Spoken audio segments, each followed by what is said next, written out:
I am going to speak about the ancient philosophy found in Bhagavad Gita.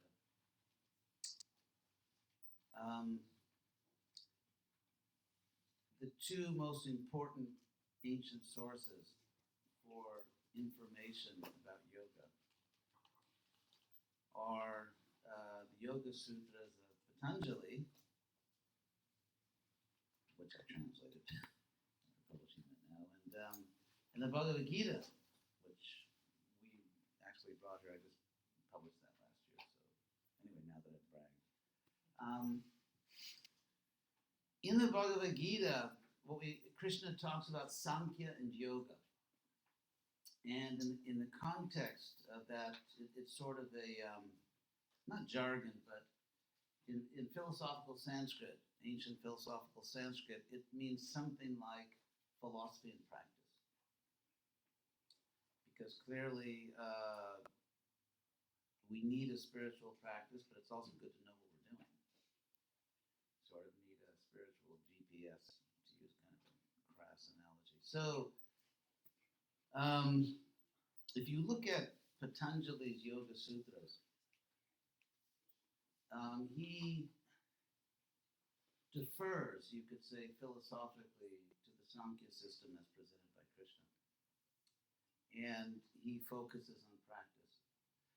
The Bhagavad Gita is special because it talks about practice, but not to the degree that Patanjali does, but Krishna really lays out the basic understanding, the sort of the roadmap to reality, to understand why you're practicing yoga, what the ultimate goal is, who you are, where you come from, where you should be going if you're a smart comparison shopper, metaphysically, and just what it's all about. So I'm going to, and if you have any questions, please feel free to ask. I'd be happy to address anything that's interesting to you. Followed by weather, traffic, and sports.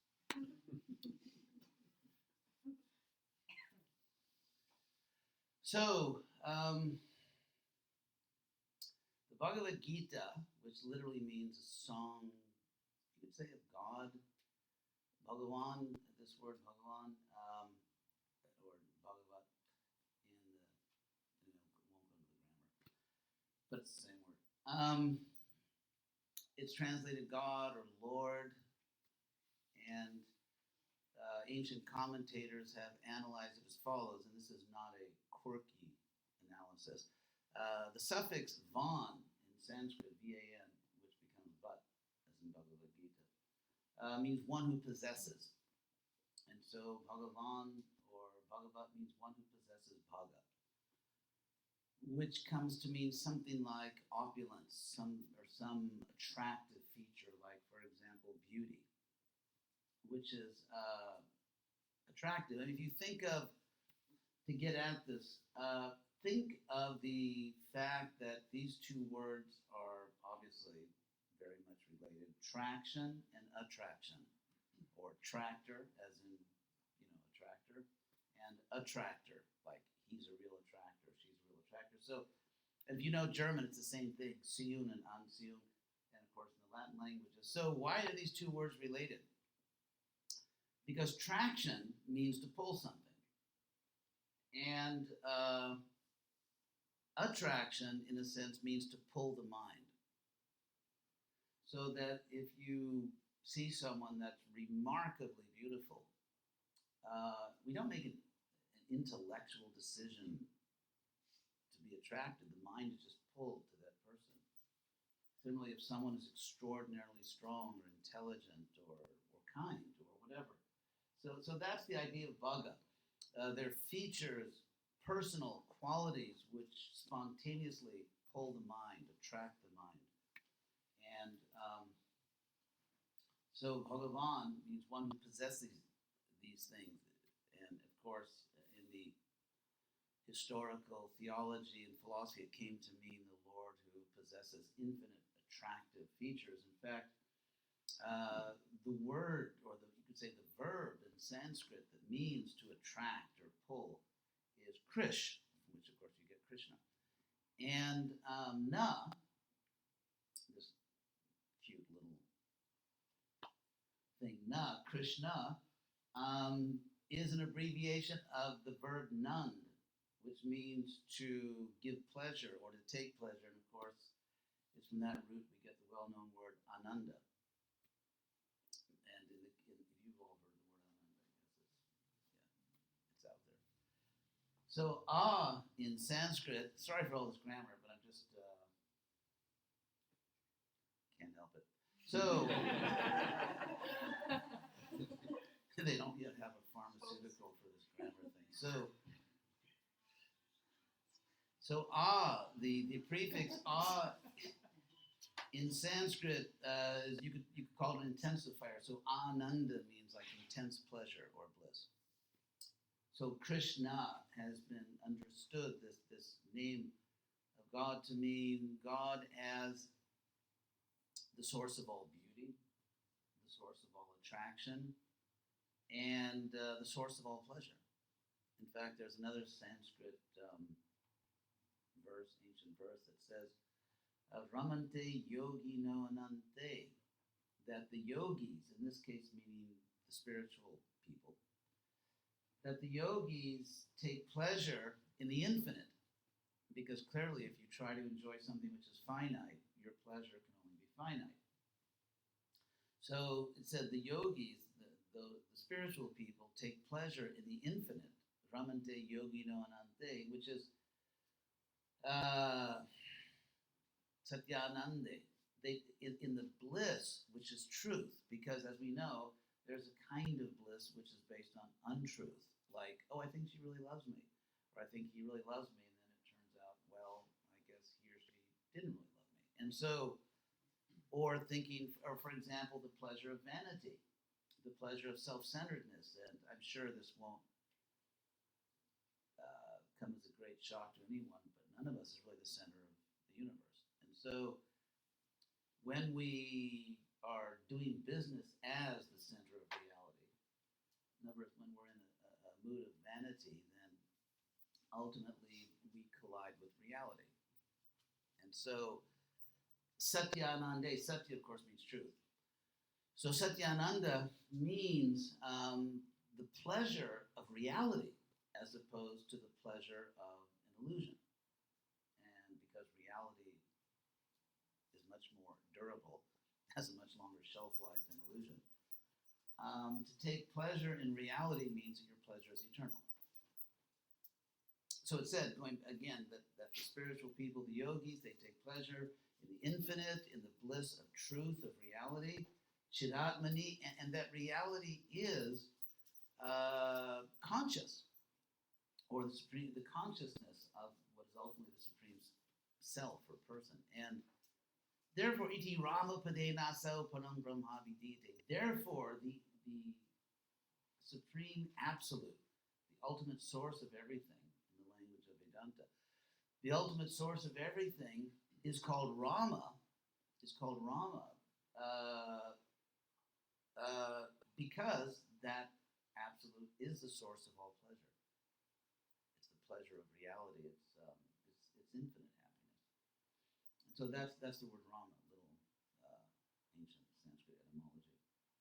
So, yes, please. When we chant the Maha Mantra and we use the Rama part of that, is it also what should be being thought is either what you just said or the actual person Ram? Oh, there are actually three avatars named Rama. So I guess if all the incarnations came together at one time, they'd have to have name tags or something. But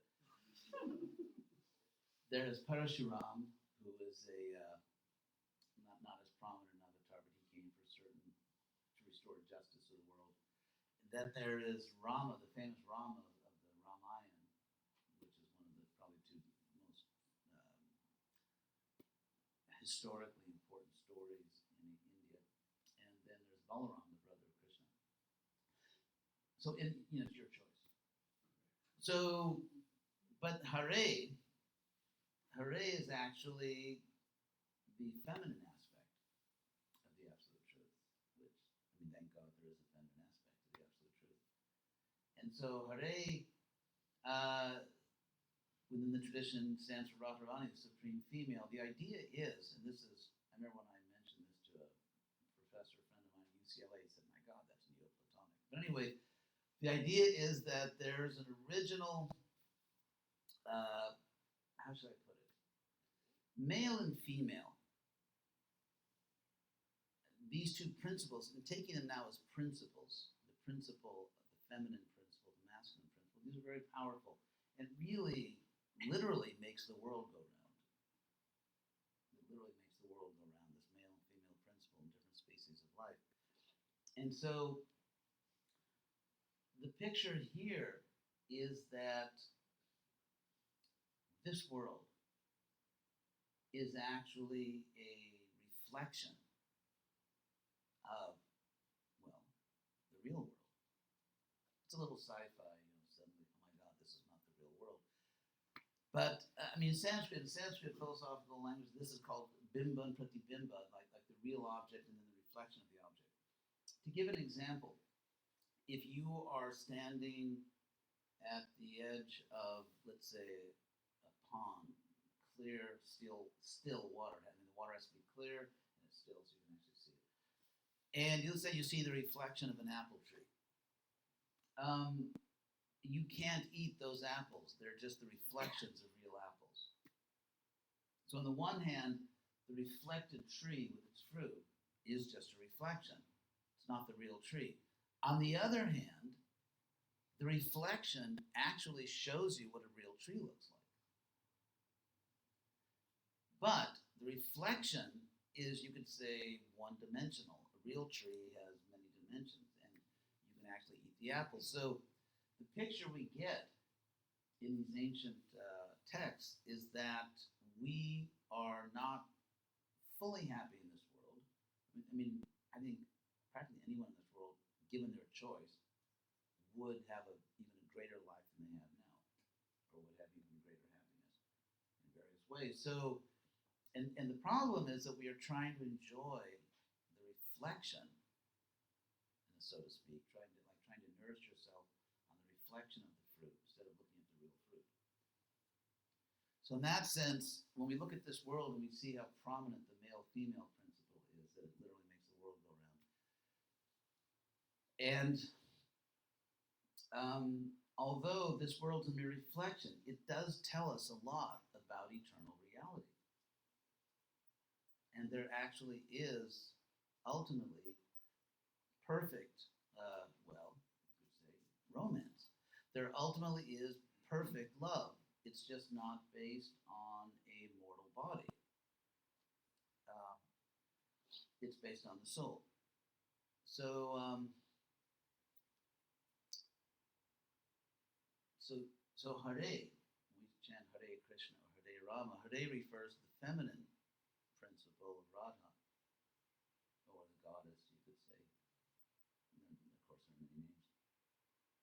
And there's this one very powerful statement in a medieval text. It's called Chaitanya Charitamrita, which is written about a little less than 500 years ago by a great devotee of Chaitanya who began this whole Hare Krishna hullabaloo. And so that text is very important philosophically. It sort of laid out what became, well, along with that, the authors Krishnadas Kaviraj, he and H.D.Goswami were the two great, you could say, philosophers. And there's just this one dual word, which is ekatmana, which I find amazing. It's talking about Radha and Krishna, or the feminine and male eternal principles. And it said that these two are actually one soul. I mean, in Sanskrit, just like in English, there's singular and plural, like the house, the houses. So in Sanskrit, as in other classical languages, like ancient Greek and so on, there's singular and plural, but there's also the dual form. there's a way you can just say two of something. So Atma means the self or the soul, and Atmana means plural, selves or souls. But Atmano means two souls, and the word Eka means one. So it means that the two are one soul. It's very interesting. So you could call this perfect love, where you have a male and female, and yet somehow they're one soul, and yet they're individual. So the idea is here that, I'm sorry, you have a question back there? Yeah. So is it like one soul, two separate beings? Very good question. It's a real, as they say in Spanish, the way they say a riddle in Spanish is rompecabezas, a head breaker. It's I mean, clearly Radha and Krishna are two persons, and they each have their own free will, and yet somehow or other they are a single soul. So it's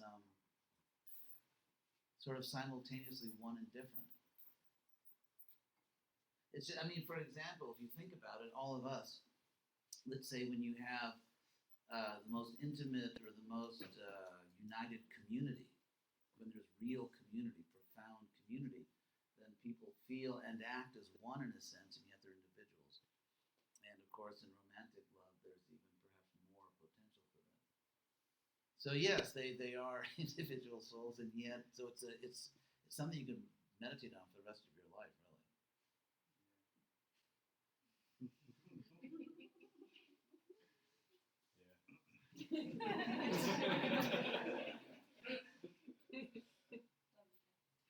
So then, moving right along with my little reflection idea, if you look at the body,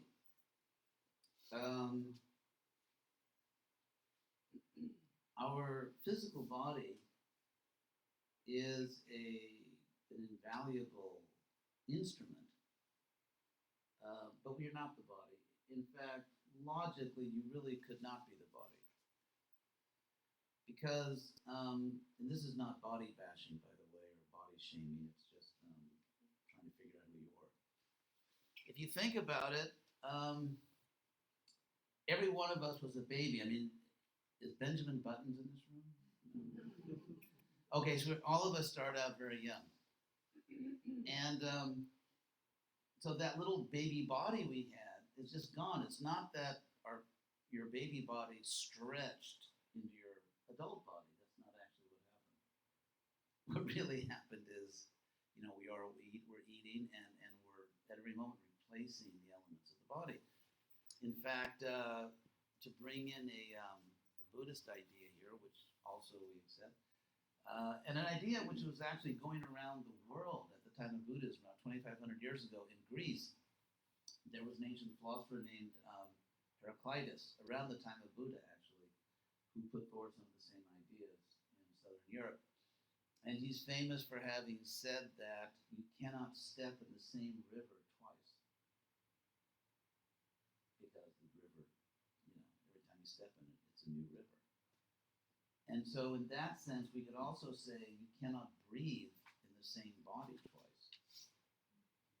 And so, I mean, the Buddhist idea of emptiness or shunyata, which is sometimes misunderstood to mean that nothing exists, which is, of course, not at all what they meant.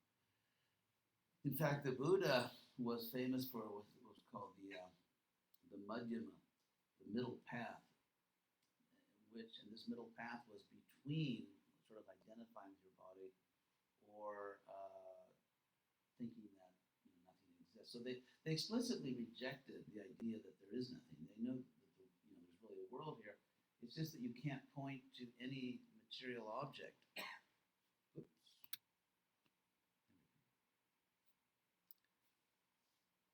That was not a narcissistic act. It's just that the computer was asleep. So you can't point to any particular material object that's permanently that thing. For example, this microphone is really, you could say, a bunch of energy that's constantly in flux. I mean, it's obviously changing much more slowly, say, than a piece of paper that's on fire, which changes very quickly. And yet, so we can't perceive it. These are imperceptible changes, yet the microphone is in a state of flux. And so you can't point to one unchanging object. And that was the sense of Buddhist emptiness. And of course, the question is, what about the soul? And if you look at early Buddhism, some early Buddhists, not all, began to teach that there is no soul, the doctrine of non-self. Interestingly, Buddha himself didn't teach this. In fact, you can look this up yourself. Just Google it, as they say. When Buddha first began his movement, and you were talking about the grand opening of Buddhism, and sermon number 2. So we're in sermon number 2. It just started, and that sermon number 2 has always been called the Sermon on the Non-Existence of the Self. And perhaps most interesting about that sermon is that Buddha never said there's no self. It's actually, you can read it, it's only 2 paragraphs, that second sermon.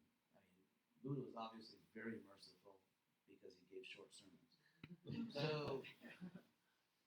So if you look at that second sermon, it's what's called in philosophy the via negativa, or the negative way, where you tell what the truth isn't, and then what's left is the truth. And so Buddha goes through this little checklist, which he didn't create. I mean, you find the same type of logic in some of the early Upanishads, type of ancient mystical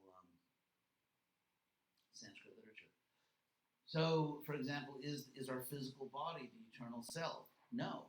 What about the changing mind? Is that our eternal self? Nope.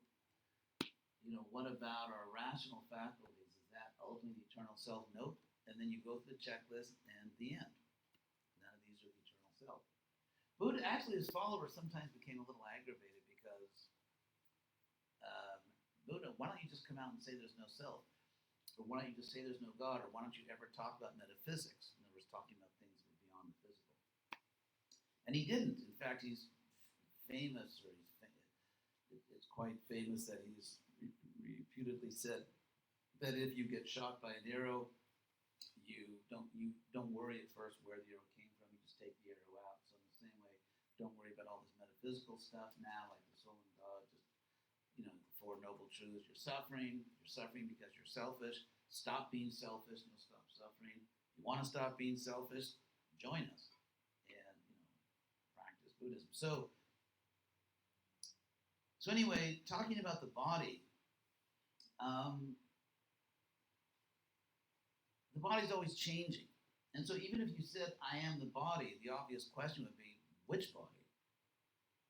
For example, let's say someone does the mirror, mirror on the wall thing. Then the fact is that the face looking back at us from the mirror is not the same face that we had 2 weeks ago, because that's how long it takes for the skin to replace itself. I know that because when I was at Harvard, I got poison ivy. And it took 2 weeks for it. So I mean, it's just not really possible. I hope this is not going to depress anyone, but it's not really possible that the face looking at us in the mirror is us, because every 2 weeks you have a new one. And, ditto for the hair and so many parts of the body. So we know that, for example, all of us were babies, all of us were little kids, and then we became adolescents, and then we become an adult. It was us. I mean, it was you that was a child. It was you that was an adolescent. And it's you now. But the body's not the same body. This is not the body we had. And so the idea that I am the body is just a non-starter, unless someone is comfortable with irrationality. And so therefore, if you look at wisdom traditions all around the world, and many times and places around the world, there's this quest to find the real self. And there's a notion, sort of a wide agreement in many traditions. For example, in early Christianity, Augustine is credited with what's called the inward turn, which, of course, Augustine was, anyway, the whole life story of Augustine, but he became a Christian. Santa Monica, you heard of Santa Monica? You're not from LA. Anyway, y'all come on down. So Southern California, so we talk with a drawl. Anyway, Monica, as in Saint Monica, was the mother of Augustine, and he was from Hippo, North Africa, and it was kind of this fanatical Bible Belt area. So when his mother told him, sonny boy, you should be a Christian, that's our family religion, he said, no way, because he was a real intellectual, and he thought, I'm out of here. Because it was kind of like real Bible Belt, don't ask any questions, dogmatic Christianity that he was exposed to. So he wanted to see the big city. He went to the New York of its time, which was, Milan and Rome. He wanted to see the big city. And in Milan, he met these Christians, I think Christian monks, who were Platonists. They were followers of Plato. And all this stuff about this world's reflection of the real world and so on. And it's only when he found these philosophical Christians, these Christians who were actually devoted to Christ, but also devoted to Greek philosophy, that he thought, well, maybe there's something here. Maybe I can, just talk about it. And so he became a Christian. And undoubtedly, because of this powerful influence of Plato, who was, that's another very interesting topic, Plato, and his, teaching karma and reincarnation and all that. So, but if you, so Augustine kind of brought to the Christian world this idea that you go within, which is not really there in the Old and New Testament very much. God is someone up there, out there, and the Son of God. The idea that you go within, the truth is actually within you, is something that Augustine picked up in Italy. And if you look at India, of course, India, the whole notion of dhyana, meditation, and then when the Indian traditions, meditation traditions migrated to Japan, first to China and then through China to Japan, and the Japanese sort of trying to pronounce the Sanskrit word dhyana, it came out Zen. That's what the word Zen means. So there's very widespread agreement, so many traditions, that there is some real news inside of us, like there's something really happening in there. And Krishna himself uses the term antaratma, the inner self, a lot. So that inner self, really, to make it is a very simple object. It's not, we don't have to over-mystify it. It just means that you, the real person, the real conscious, feeling, loving, reasoning person, are the soul of the body. And so the purpose of meditation or yoga was to discover, in the literal sense, to discover that eternal self that we are. And then of course, and that's what yoga was about, really. That was the purpose of meditation. The different postures and so on, which are, they're really good for you. And the main purpose of it was because if you sit and meditate for many years, you're going to get really serious cramps. Because, life up in, because the yogis would go up in the Himalayan mountains, and there are not a lot of jogging tracks up there. They might be on a mountainside, so they really needed to condition their body, get their body in condition, so they could sustain this long meditation and keep themselves healthy. That was the idea. And ultimately, the word yoga is from the Sanskrit root yuj, which means, in the most simple sense, to connect or link, and we still have it in English in various cognate forms, like, for example, yoke, to yoke something to something else, to connect. Yoke is just yoga. And yuj, the Sanskrit root, we have directly words like conjugal, which means intimate connection. So yoga means to connect, because obviously being absolutely by yourself is not a lot of fun. And it's just our nature that we want to be in loving relationships, either romantic or fraternal, or between children and parents, and between friends. There are various kinds of loving relationships, and it is our very nature that we want to be in those relationships. And because we are, on the one hand, we are individual, but we are also social. We are private, but we are also public. We are, and it's really about keeping that balance, not to be over private or over public, to have a powerful sense of your own integrity, of your own self, and at the same time to engage in loving relationships. So, regarding ourselves, regarding the fact that we're personal, the way I put it simply is that suicide is not healthy, whether it's physical or philosophical. And so the idea of sort of through meditation obliterating yourself, maybe you should rethink that. I mean, not that anyone here is contemplating that, but because what we know now about ourselves, well, let me tell you about old friend of mine, Rene Descartes from the 1600s. I don't know if I was in France in the 1600s, but Descartes, you've heard of Descartes. Descartes, who was one of the great geniuses of his age, mathematician, scientist, philosopher. And he did something which in his time was quite radical. Because in the 1600s, despite the Renaissance, and even despite the resurgence of the scientific method in the 1600s, and everything was kind of happening. But still, I mean, largely and legally, Europe was kind of the kingdom of Christ on earth. And he lived in a Catholic country where you were kind of told what to think theologically in those days. And so he devised this thought experiment, this meditation. He calls it his meditations.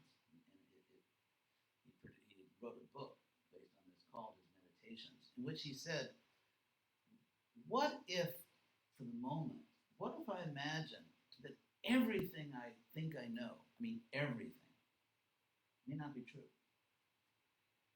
What if I doubt everything? And then he sat down to meditate, and he wanted to see, is there something which I cannot reasonably doubt? Because he wanted to be sane, he wanted to be reasonable. And so is there something which I cannot reasonably doubt? It must be true. And of course, what he came up with, first of all, is, as the famous Latin expression goes, cogito ergo sum. That I'm thinking, therefore I am, therefore I exist. Because he said, if I doubt that I exist, I prove that I do. Because if I didn't exist, how could I engage in any conscious act like doubting? So the fact that I'm just thinking about this means I must exist. If I can just, again, if you can tolerate all this intellectual history, one last little point on this. At the same time, as Descartes was in France, there was another guy in England named Sir Francis Bacon, not because of his food choices, but that was just his name. So Sir Francis Bacon, who's credited with kind of reviving or really popularizing the scientific method, what we now call, the empirical method.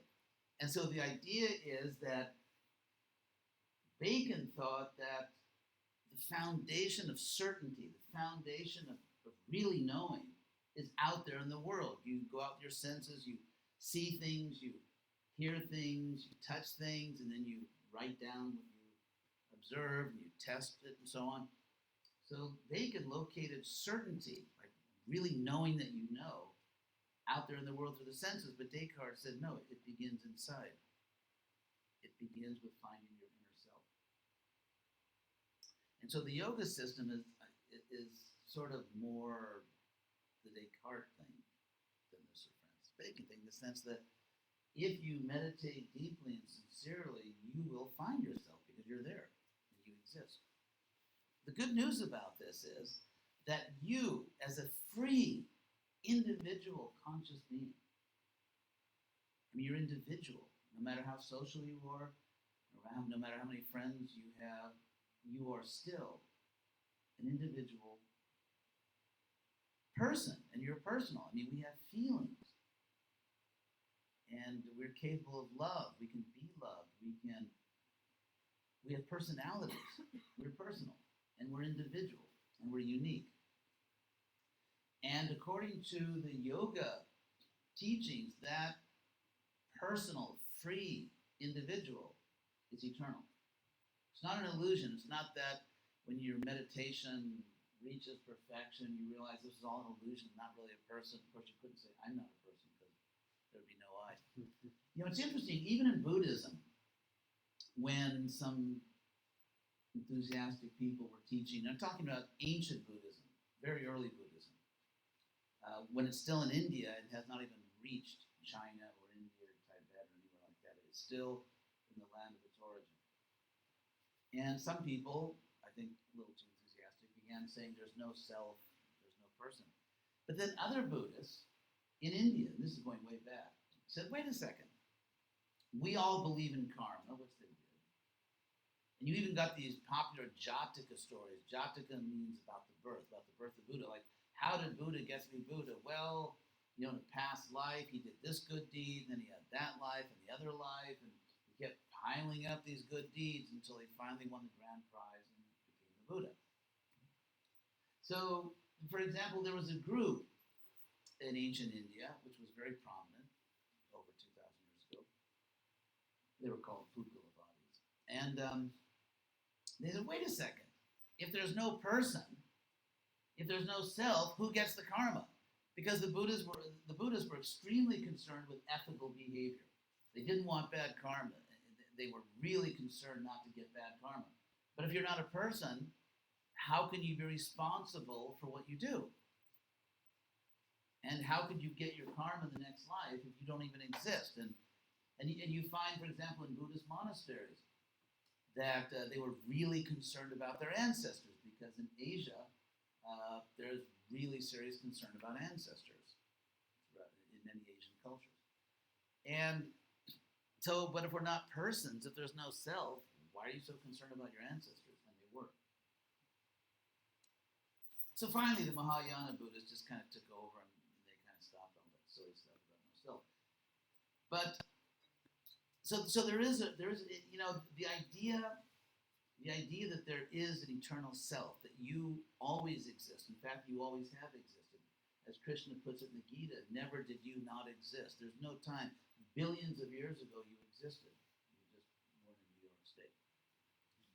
So this idea of a personal self and a personal source of that personal self, it's like those clowns that, you punch them and they bounce back up. The reason this idea keeps bouncing back up is because it's real, and you just can't get rid of it. So, for example, if you look at, especially Buddhism in India in the first centuries, they had these Buddhist monks. In fact, around the time of Jesus, maybe a little afterwards, there was a famous Buddhist philosopher in India called Nagarjuna.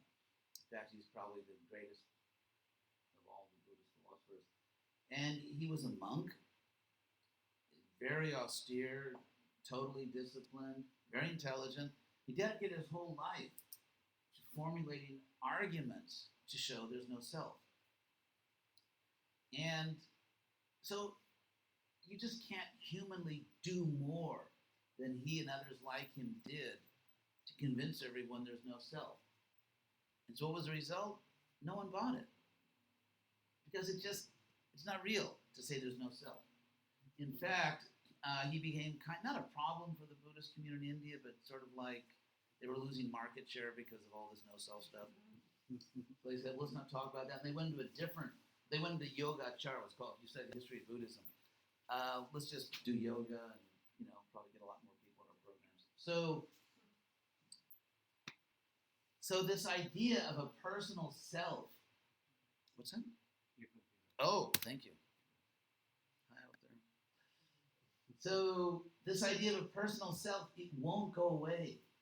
And no matter how long you meditate, no matter how hard you can try to intellectualize yourself away or meditate yourself away, but you keep coming back because you are real. You're a real person. And the way Krishna puts it in Bhagavad Gita is natvevaham jatu nasam natvam me janariva. Never did you not exist. Never did you not exist, nor I. And then he says, nor all these rulers of men, because it's on the battlefield. And nor in the future will any of us not exist. So this is not eternal in the sense that we didn't exist before, but now we were created and will continue to exist. I cannot tell this, I'm sorry. It's often said that in the Bible, say the Old Testament, there's a notion of creation ex nihilo, which in Latin just means from nothing. Which is actually not true. I was just watching this course from Yale University, which is not far from here actually, on the Old Testament. And what the Bible actually says is that it's translated in the beginning, but actually that's not what it says in the ancient Hebrew. What it actually says is when God began to create this world. And so it gives the impression that there were pre-existing materials with which the world was created. But that's so that sort of more literal reading, not in the beginning, but when God began to make this stuff, of course, corresponds with this ancient yoga view. In fact, one more little quote here from everyone's good friend Parmenides, who was a ancient philosopher before Socrates. Shout out for Parmenides. And actually, he influenced Plato a lot. And he made this very simple argument. He said that if you say something comes from nothing, it's actually a linguistic confusion. And I'll explain what I mean by that. In English, and you could do this in any language, there's the word something and there's the word nothing. And they're both equally words. So they're positive words in the sense that they're words that really exist, and yet something refers to a real object, like this microphone is something, my arm is something, but the word nothing doesn't refer to anything. It doesn't. There's no object. There's no positive object that nothing refers to.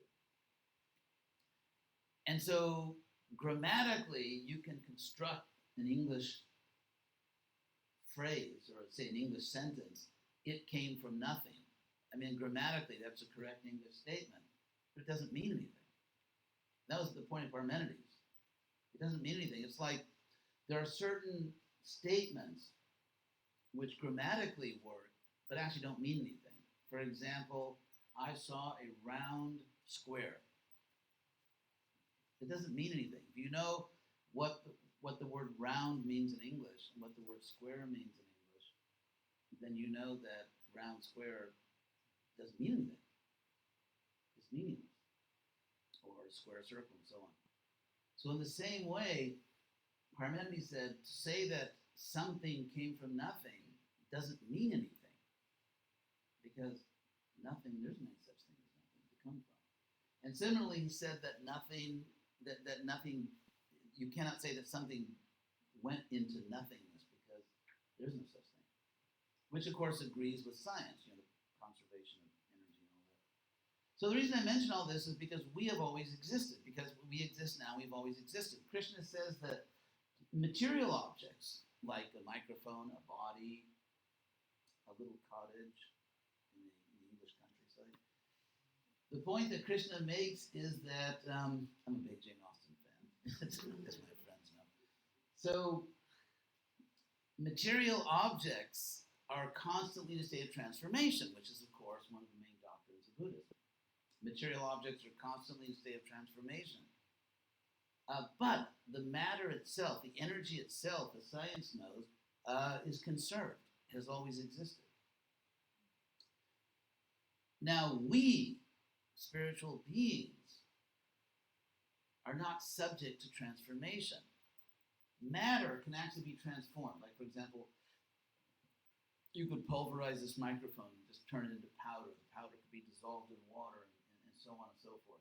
Or things can be burned. Things can be, use the old labels. You can go from earth to water to fire and so on and so forth. Whereas, so matter is transformed. The Sanskrit word is vikara, transformation. But we, as souls, cannot be transformed into something else. But the word Krishna uses in the Gita is we can be covered. We can be covered. It's like, for example, so you have a big diamond, and you drop it into a bunch of mud, and then you pick it up, and so it looks like you're holding mud in your hands, but underneath the mud is the diamond. And so Krishna says, abratam jnanam. Consciousness is covered. So our consciousness is covered, but it's never destroyed, it's never changed into something else. It's always there. And what's it covered by? Well, in a sense, you could say it's covered by the body, although we don't want to blame the body. But for example, when you have a baby's body, the consciousness comes through the baby's body as baby consciousness. It's like a traffic light, very spiritual example. If, the red, yellow, and green light, it's actually all the same light. But when the light comes through the red screen, it comes out red, through the yellow, yellow, through the green, green. But behind the red, yellow, and green coverings, it's all the same light. So when your consciousness comes through a baby's body, it's baby consciousness, and then child or adolescent or adult consciousness, or male or female consciousness, or animal consciousness, or bird consciousness. But behind all those screens, behind all those coverings, is pure consciousness. And that's the goal of meditation, to find that pure consciousness before it comes through the screen, the covering of your body, and gets transformed into some kind of consciousness like male, female, human, animal, young, old, and so on, to get the original pure consciousness. And then there's the supreme consciousness. And or we say Krishna, but it doesn't matter what name you use. Throughout the world, in so many traditions, throughout history, people figure this out, that there's a supreme consciousness. And we chant Hare Krishna because it indicates the infinite beauty of God. And if you're trying to attach yourself to the eternal, so you can let go of things that can only disappoint you, it's good to focus on the infinite beauty of the eternal. Makes it that much easier. So, those are a few points. Any questions on these things? Be happy to try to help. Yes? Sure. Actually, I read your article, Krishna and the Bhagavad Gita, Beginning Ontology. Oh, Yeah. thank you. I really enjoyed it. So I have a question about Sankhya. Yes. So if I understood in your article correctly, the individual soul is Purusha, and Krishna is also Purusha, but not the same type of Purusha. So Purusha Para meaning like he's supreme and also the other. So if Sankhya is the distinction between spirit and matter, does that distinction between the Purusha of the individual self and the Purusha of the supreme also fall under Sankhya, or is there another concept that captures that distinction? That was really a good question. Really was very impressed by that question. Yes, it's well, I'll tell you what the word Sankhya means ultimately. Sankhya is a derivative word coming from sang and kya. Sankhya. Sang is a Sanskrit prefix meaning together or complete, and we have it in English. Of course, Sankirtan means kirtan together. And it came through the Greek, this S-A-M, sang, it came through the Greek as sun, and which the Greek spelled S-Y-N, as in synthesis or symbiotic. So that S-Y-N prefix, which we have in various English words that come from Greek, that's Sanskrit sang. And kya means to tell or narrate or describe. And so sankhya literally means a complete telling or complete description. And it comes to mean, in that sense, to enumerate. For example, the word Sankhya means number also in Sanskrit. And it means to list the fundamental principles of reality. And so in that sense, the three most fundamental principles are, as you said, Purusha, which means person. The Purusha, which can be the individual person, ourselves, the soul, and then the Purusha Para or Parama Purusha or Purushottama, many ways say the ultimate person, means God. And then there's nature. The third, of course, is nature. Is that okay? Yes. But no, thank you for your question. So, anything else? Put a lot of stuff out there. Don't want to get my own head. Yes. So, nothingness doesn't actually exist. Right. Cool. Yeah. Because it's because when you think deeply about what the word actually means, it's It made me think of like space, but even within space, something is there. oh yeah, absolutely. Space is an element, and the obvious proof is that you can measure it. In other words, even let's say if there was a so-called vacuum between us, you can still measure the space. Sure. Also, another old friend of mine, Einstein.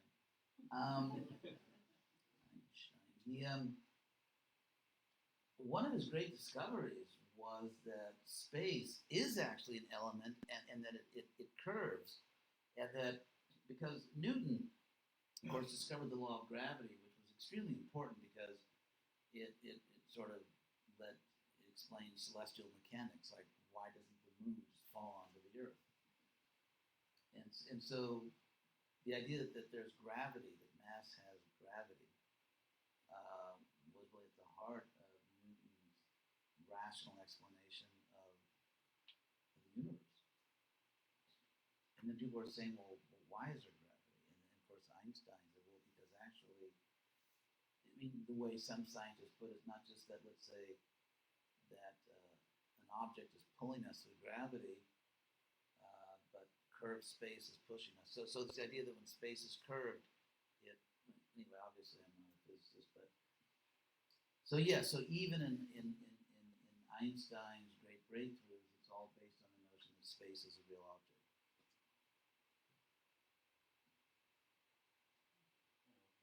Sure. Whether, we are a child of God and we are part of God, and you meditate and you look inward and you find your God. In what ways would you say that, the being that I am, the consciousness that's within me, is different than that God? Oh, it's an excellent question also. In one sense, there's no difference. The way Prabhupada put it, and I remember when I was 20 years old and lying on the couch in LA, reading my first Bhagavad Gita. Somehow I was always lying on the couch when I was reading.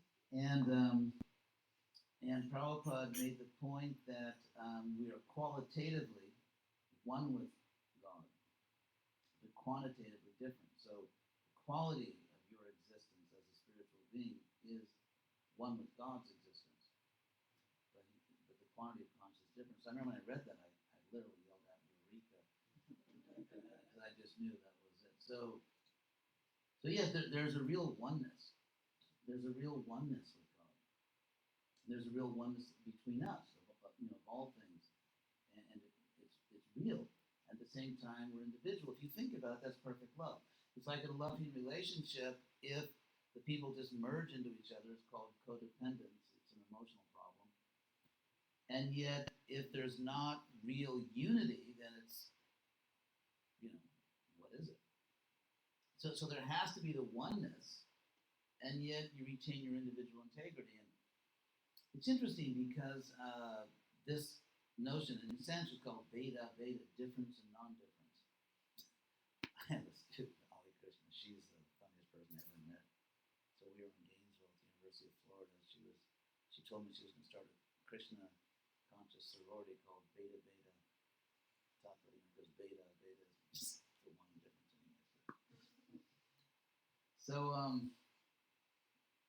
and actually, it's not only, for example, Lord Chaitanya, who created this movement, who taught this. There's a whole history, even in Western philosophy, going back to ancient times. Plotinus, the great Jewish philosopher around the time of Jesus, Philo of Alexandria. I mean, there's an ancient tradition of realizing that ultimately all things are one and different. So that, for example, you could take a word, it's one word, and yet it has different components. It may have a suffix or prefix. In any case, it has different phonemes, different irreducible sounds, and so on and so forth. Or take music. You could take, let's say, one musical chord, and yet it's composed of different notes. Or a melody, you could have a single melody. And, or for example, in this room in Sanskrit, there are these two terms, vyasa and samasa. Asa means placing, and vyasa, which is also the name of the great sage that divided the Vedas, but V in Sanskrit means apart, and sam means together, as we already explained. Anyone here know Italian? Hey. They, in Italian, when they say like get out of here, they say via, via. And are you Italian? Non mi dire. Sì, io sono italiana. Ah, dopo ci parliamo. Sì, So yeah, so that Italian via, which means away in English, is Sanskrit via. So vyasa means placing apart or separating, and samasa is the opposite, it's putting together. So if you think about it, let's say we're all here and we're all sharing an experience. So in order to be here, in order to be present here, and to, well, to be sane, just to be here, you're actually performing two functions without thinking about it. And that is, on the one hand, you're making literally millions of distinctions. For example, the perimeter of your body, someone else's body, and what's an appropriate distance, or the ceiling, the floor, the different colors of the room. When we get to language, the fact that we're speaking English now, language is extremely complex. That's why computers don't really have intelligent conversations, because language, we take it for granted, but as I'm speaking, it's not only parts of speech that you are just effortlessly figuring out, intonations, syntax. When you really quantify it, you're processing millions of ideas just in the language. And so you have to be able to separate all those things. That's vyasa. But then again, you put it all together seamlessly into a single experience, which is to be here now, so to speak, or as Heidegger said, Dasein, just, being there. And so we're all doing that. We're getting all the differences, for example, your foot, your hand, your head, and all the different parts of speech, and yet it's just one unified experience. And so it's just the nature of reality that all things are one and all things are different. I mean, think of a healthy relationship. Two people that have their own integrity, their own individuality, and yet there's a real, for example, a couple. There's a real sense in which two individuals become a couple. There's in a good relationship, in a healthy relationship, there's a real sense in which it is a couple. And yet, they're two. So it's just the nature of reality everywhere. And it's also the nature of our relationship with God, of our relationship with each other. So this simultaneously one and different is the nature of reality. So strict monism, everything is just one, it's just not true, because there are different colors, there are different sounds. I mean, if everything in the world were exactly the same color, everything in the universe, you would have no sense of, you would have no sense of color. If every sound in the universe was exactly the same tone and pitch, you could not have any sense of melody or harmony. And so, anyway, it's just the nature of reality, one and different, and it's something which philosophers in different parts of the world have discovered over time. So, getting back to your question, yes, there's a real oneness with God. There's a real oneness, and yet, fortunately, we are free individuals.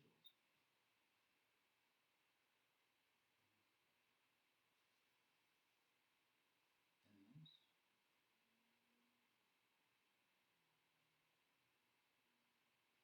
Well, thank you very much. It's a pleasure to be here with you. Can I just say ask Sure. something real quick? Sure. So when we speak about energy, when we're all energy, I guess beings, if you want to call it, in this room, there's energy within our body. Our body is just a vehicle. The energy is the soul. So God, in some sense, is simply energy. Because when you truly speak about Right. the true consciousness of God without his or her formal body, it's simply energy that pervades through all of us. Very interesting point, and that's a very profound topic, actually. I'll make a few quick observations, so don't panic and think I'm going to give another lecture.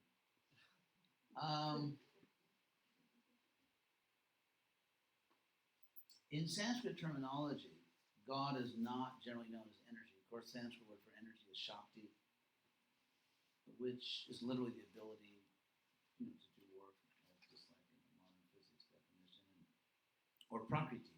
Prakriti which means nature, is another word that's used. So God is known in the Vedas as Shaktiman, the one who possesses the energy, the energetic. And so there's a oneness. Like to give an example, a common example is given. Imagine the sun. So the sun radiates. The sun is this, extremely radiant object. So there's the sun and its energy. You can say the sun itself is energy, but I mean Plato and Krishna. It's a very common analogy to compare God to the sun, because the light is in a sense always a symbol of knowledge. That when there's light, you can see. And so Krishna is considered to be, well, you've heard of Vedanta. Vedanta is this sort of very sophisticated philosophical sacred text, but it begins with the statement about the absolute, that Janmadhyasya, that's the source of everything. So we are energy, but we are also persons. And so Krishna is considered the source of the energy. And I suppose you could define energy in a way so it includes everybody. But generally it's seen that way, in the sense that energy is something which, but it's a very good point. It's a very interesting topic. Probably it's a little late to go into all that stuff. So, however, a little kirtan? Oh.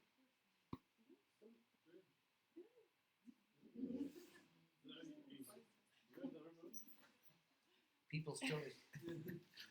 Who wants Brindley? No.